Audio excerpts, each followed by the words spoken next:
You are watching Rahinijar TV with Ilama Sayyid Abdul Basit Bukhari.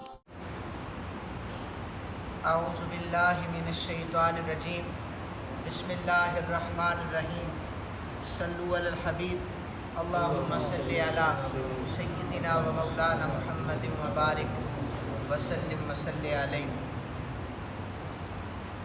آیات آپ کے سامنے ہیں، میرے ساتھ مل کے پڑھ لیجئے۔ بسم اللہ الرحمن الرحیم۔ بسم اللہ الرحمن الرحیم۔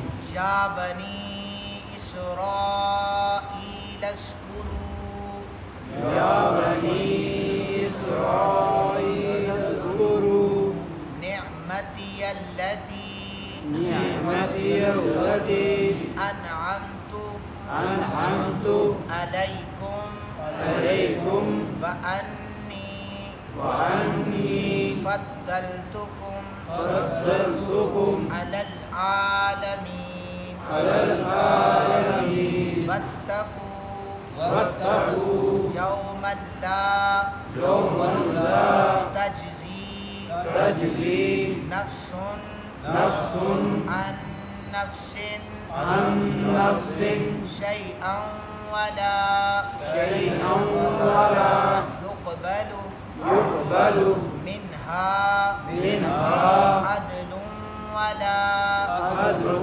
ولا تنفعها تنفعها شفاعة شفاعة ولا هم ولا هم ينصرون۔ ينصرون۔ صدق اللہ العظیم۔ ترجمہ سماعت فرمائیے۔ اے بنی اسرائیل، میری ان نعمتوں کو یاد کرو جو میں نے تم پر انعام کی ہیں، اور بے شک میں نے تم کو تمہارے زمانے میں تمام جہانوں پر فضیلت دی ہے۔ اور اس دن سے ڈرو جب کوئی شخص کسی شخص کی طرف سے کوئی بدلہ نہیں دے سکے گا، اور نہ کسی شخص سے کوئی فدیہ تاوان قبول کیا جائے گا، اور نہ کسی شخص کو بلا اذن کسی کی شفاعت نفع دے گی، اور نہ ان کی مدد کی جائے گی۔ آگے جو ایک آیت مبارکہ اور میں پڑھ دیتا ہوں، وَإِذِ ابْتَلَىٰ إِبْرَاهِيمَ رَبُّهُ بِكَلِمَاتٍ فَأَتَمَّهُنَّ قَالَ إِنِّي جَاعِلُكَ لِلنَّاسِ إِمَامًا قَالَ وَمِن ذُرِّيَّتِي قَالَ لَا يَنَالُ عَهْدِ الظَّالِمِينَ۔ اور جب کئی باتوں میں ابراہیم کی ان کے رب نے آزمائش کی تو انہوں نے سب کو پورا کر دیا۔ اللہ تعالیٰ نے فرمایا، بے شک میں تم کو تمام لوگوں کا امام بنانے والا ہوں۔ حضرت ابراہیم نے کہا، اور میری اولاد سے بھی۔ اللہ تعالیٰ نے فرمایا، میرا عہد ظالموں کو نہیں پہنچتا۔ یہ ان آیات بینات کا ترجمہ ہے۔ بنی اسرائیل پر اللہ تعالیٰ نے چند آزمائشوں کا ذکر کیا کلمات سے۔ پہلے بنی اسرائیل پر ان دو آیتوں میں انعامات کا ذکر کیا کہ میں نے تم پر اتنے اتنے انعامات کیے ہیں، وہ میں نے آپ کے سامنے ابھی ہماری الحمدللہ یہ 124 آیات ہم یہاں پر مسجد میں پڑھ چکے ہیں۔ یہ سورہ بقرہ کا تقریباً ہاف ہم کر چکے ہیں۔ تو اس میں بنی اسرائیل کی اوپر جو انعامات ہوئے تھے ان کا ذکر۔ تو اب میں نے آیت میں ایک جگہ پر یہ جملہ پڑھا ہے کہ بے شک میں نے تم کو تمام جہانوں پر فضیلت دی۔ تو بنی اسرائیل کے جو لوگ تھے ان لوگوں پر انہیں فضیلت دی، لیکن اگر آج کا دور اس میں ایڈ ہوگا تو نبی پاک صلی اللہ علیہ وسلم کی امت سب سے افضل ہے۔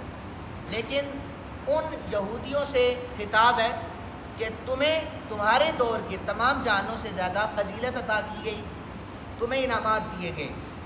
تم اس وقت سے ڈرو جب کوئی کسی کا بدلہ نہیں دے گا۔ یہاں پر تو عدالتوں میں پیسے دے کر بندے کو چھڑوایا جا سکتا ہے، پاور کے ذریعے سے بندے کو چھڑوایا جا سکتا ہے، لیکن بروز محشر ایسا نہیں ہوگا۔ ہر بندہ اپنا اپنا جو اس نے کیا ہے اس کے سامنے اعمال رکھے جائیں گے، اسے سزا دی جائے گی، نہ ہی کوئی فدیہ یا تاوان قبول کیا جائے گا۔ کسی کو اجازت کے بغیر شفاعت کرنے کی اجازت نہیں ہوگی، اللہ کے بغیر کسی کو اجازت نہیں ہوگی۔ لیکن یہ بھی بتاتا چلوں، صرف میرے اور آپ کے آقا صلی اللہ علیہ وآلہ وسلم کو اجازت ہوگی، آپ شفاعت فرمائیں گے۔ اور پھر اللہ تعالیٰ نے آزمائشوں کا ذکر کیا۔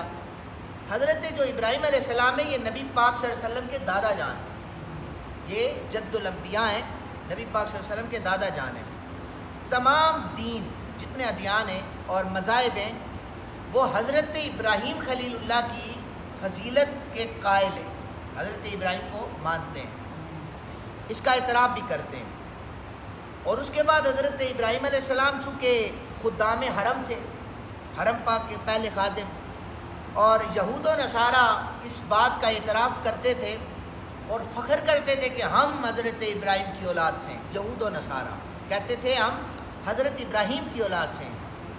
اب قرآن حکیم نے کچھ وجوہات بیان کی نبی پاک صلی اللہ علیہ وسلم کے دین میں، جو آج جس دین کو ہم فالو کرتے ہیں، اس میں ایک خصوصیت ہے حج کرنا، اہم ترین ارکان میں سے ایک رکن ہے حج۔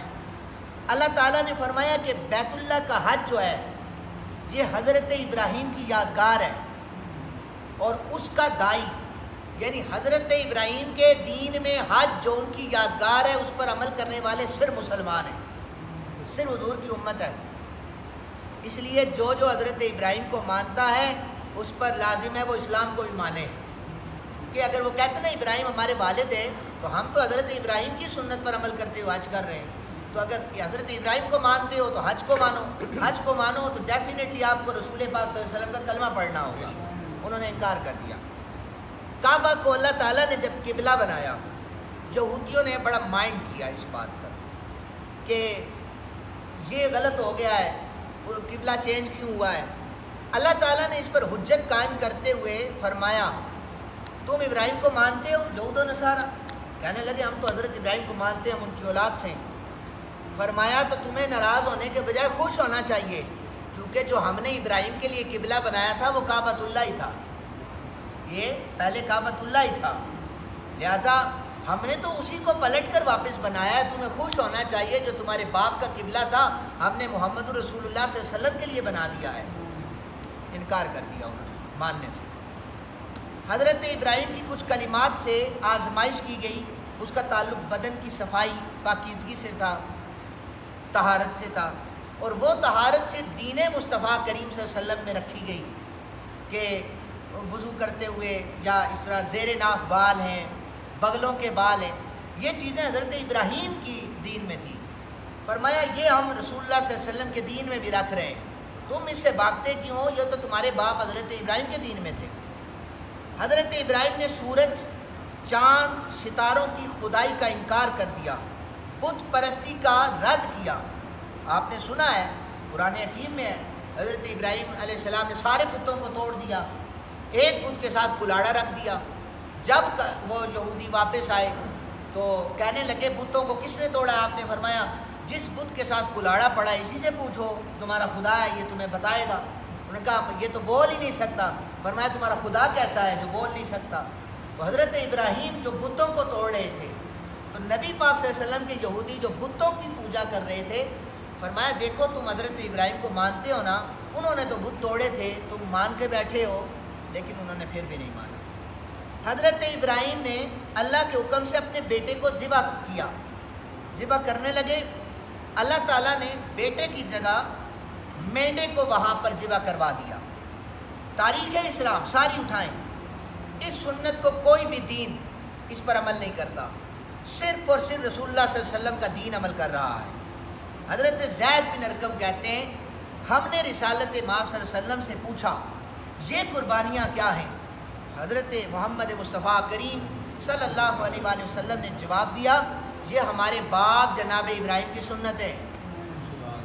کوئی بھی دین قربانی نہیں کرتا، نہ یہودی کرتے ہیں نہ عیسائی کرتے ہیں، لیکن نبی پاک صلی اللہ علیہ وسلم کا دین قربانی کر رہا ہے، اس لیے کہ حضرت خلیل اللہ کی سنت ہے۔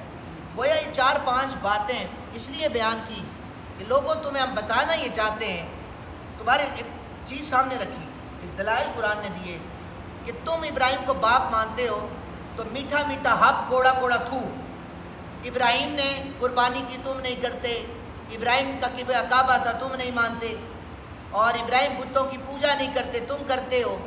اگر اپنے باپ کو مانتے ہو تو فرما بردار اولاد کا کام باپ کی مانے، وہ تو نافرمان اولادیں ہوتی ہیں جو نہیں مانتی۔ بہرحال حضرت ابراہیم علیہ السلام پر جو آزمائش کے 30 کلمات تھے جو نبی پاک صلی اللہ علیہ وسلم کی امت میں ان کا ذکر چونکہ بڑا طویل ہے، 10 ان آزمائشوں کلمات کا ذکر سورہ توبہ میں ہے، 10 کا سورہ احزاب میں ہے اور 10 کا سورہ مومنون میں ہے۔ اور توبہ کرنے والے، عبادت کرنے والے، حمد کرنے والے، روزہ رکھنے والے، رکوع کرنے والے، سجدہ کرنے والے، نیکی کا حکم دینے والے، برائی سے روکنے والے، اللہ کی حدود کی حفاظت کرنے والے، یہ سارے ایمان والے ہیں۔ انہیں قرآن نے خوشخبریاں سنائی، اور یہ ساری جتنی بھی چیزیں کلمات ہیں نبی پاک صلی اللہ علیہ وسلم کے امتیوں میں سے اگر کوئی ان پر عمل کرے گا تو اللہ تعالیٰ اسے جنت کی بشارت عطا فرما دیتا ہے۔ اللہ تعالیٰ سے دعا ہے اللہ تعالیٰ ہم سب کو قرآن حکیم سمجھنے کی توفیق عطا فرمائے۔